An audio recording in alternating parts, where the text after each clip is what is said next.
I can fill in a little bit of more detail.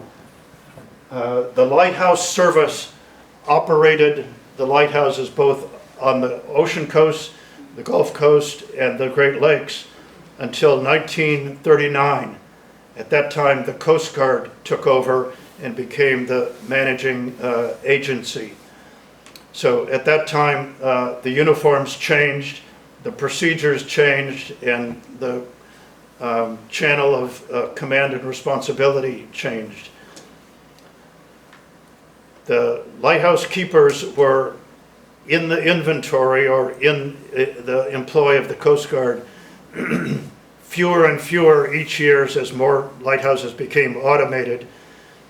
And it was literally just a matter of months ago in December that the last staffed lighthouse was finally closed.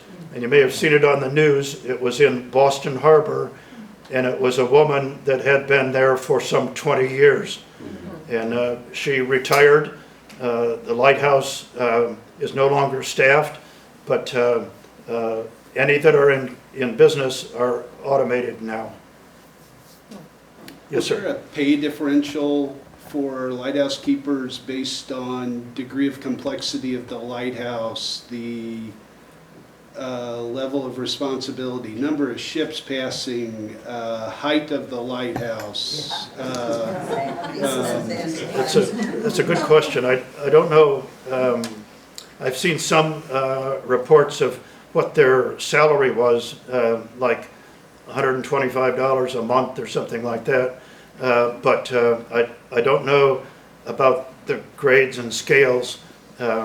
Presumably, a bigger lighthouse that's taller, got more steps, has a first order lens would be more complicated and require a higher degree of professionalism, but I don't know any of those details.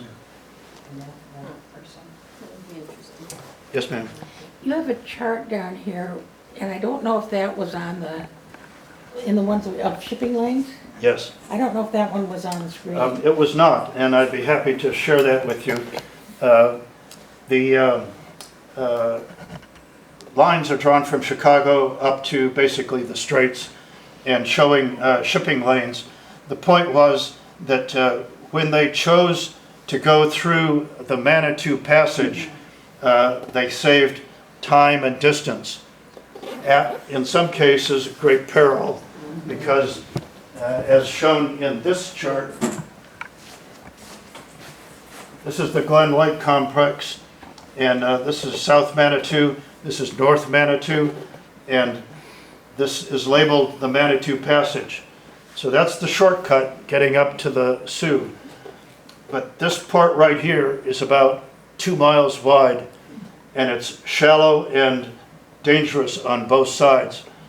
So if the captain was experienced and he trusted his navigator and the weather was cooperating, they could thread the needle and come through here. These days, with your GPS, you can walk out into a forest and come within 5 feet of somebody else and reach out and shake their hand without even seeing anything. Not so back in the day. So we talked about shipwrecks. In Grand Traverse Bay, there's about a dozen shipwrecks. In the Great Lakes, there are literally hundreds of shipwrecks. Some due to incompetence, some due to catastrophic events, and some due to just unfortunate sequence of events. So that's what was shown on these two charts.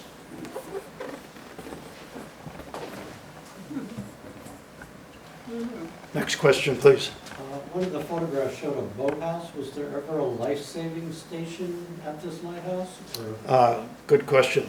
The Lighthouse service and the life-saving service were two separate entities until 1939, when the Coast Guard took responsibility for both.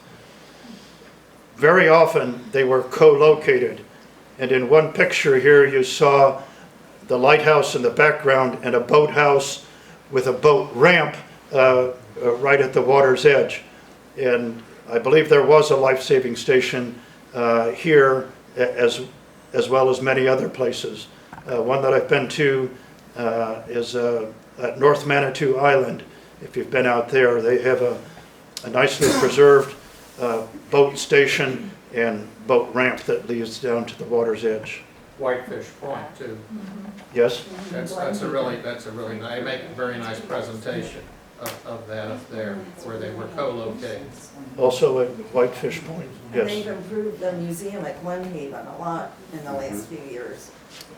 Yes, down at Glenhaven, there's a nice collection of nautical equipment that was used for both the Lighthouse and the life-saving service. Yes, sir. Yeah, on what occasions would you wear that uniform? You wouldn't use it for painting or working in the garden? Well, that's a good question. The uniform was for official duties and formal presentations. Most of the time, the photographs that we see of the lighthouse keepers is when they're in their uniform. So when the camera guy came out and set up his tripod and held up the strobe and he said, you know, smile, then they took this formal picture. You're right, for day-to-day work, trudging up and down, carrying cans of kerosene and painting the building and digging in the garden, I'm sure they had coveralls, sort of dungarees that they would use for that sort of utility work. And of course, when the boss, the inspector's coming, yes, everybody's all dressed up. Any other questions? Well, thank you very much. I appreciate your attention. Thank you.